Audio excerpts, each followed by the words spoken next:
It was never meant to be a really large website. It was meant to be a sort of exclusive boutique with some of the greatest things I could find. I wanted a website that would appeal to me as a collector, which reflected my own personal tastes and interests. And as Woolsey Ackerman started to work with me, some of his interests were reflected as well. WalterFilm is a rather unique business in the film memorabilia field in that it's run sort of like a boutique business, in that we hand select each item. I have to do a lot of traveling to find things. And sometimes I go to Europe and I find rare things that are United States pieces. Sometimes I'm in New York City and I find a great Italian piece. These things are collected internationally, and they're found internationally. I sell to people in Japan, in Australia, in Europe, in the United States, in Canada, and I buy in all these countries. This is the great Friedrich Murnau's German film Tartuffe. This is an original German film photograph, double weight, and it's a portrait of Emil Jannings, the star, as Tartuffe.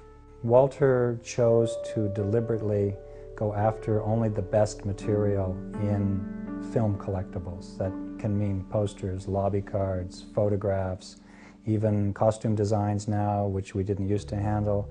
So he made a deliberate choice when he set up this business to only have unique and remarkable and the best that there is in the fields that we cover.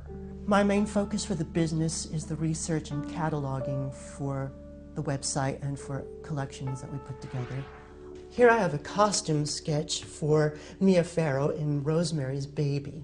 This sketch also has all the bells and whistles, including the artist, Anthea Silbert's signature, the fabric swatch, and in this case, the director's signature, Roman Polanski. The War of the Worlds, without a doubt, the greatest 50s science fiction poster that exists, and it's one of the best pieces that we have here. So this poster is the one. I mean, it really is possibly the rarest, best, certainly the most valuable 50s science fiction movie poster that exists. This is a special poster. It's the only design from many, many different images that were used for the film that actually shows what the real essence of the film, which is the saucers, the invasion.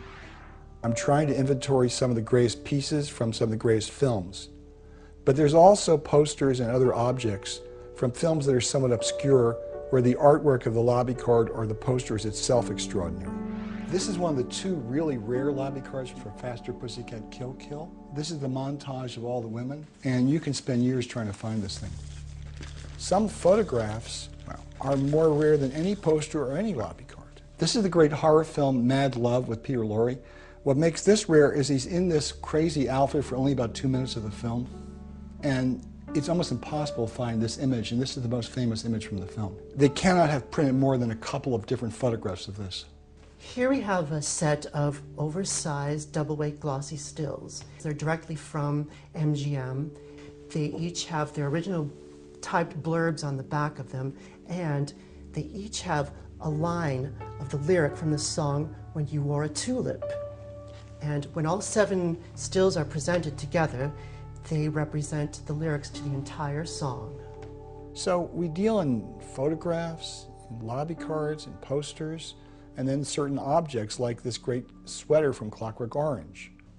This piece was designed by Mike Roos of London, who's a famous couture designer. Stanley Kubrick commissioned this from him as a gift for the cast and crew while they were making Clockwork Orange. And this is a proof, number 1 of 3 proofs of the sweater design that Roos came up with for Stanley Kubrick to present to his cast and crew. One of the most remarkable things for me in film posters is what Saul Bass did when he came onto the scene around 1950. His idea was to distill the essence of a product or a film, whatever it was he was advertising, because he didn't just do film.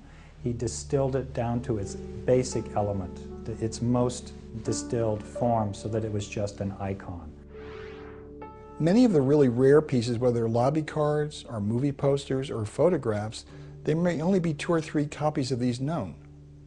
So it's not like a rare comic book where there may be 80 or 120 or 150 of them. Rare in our field is really rare.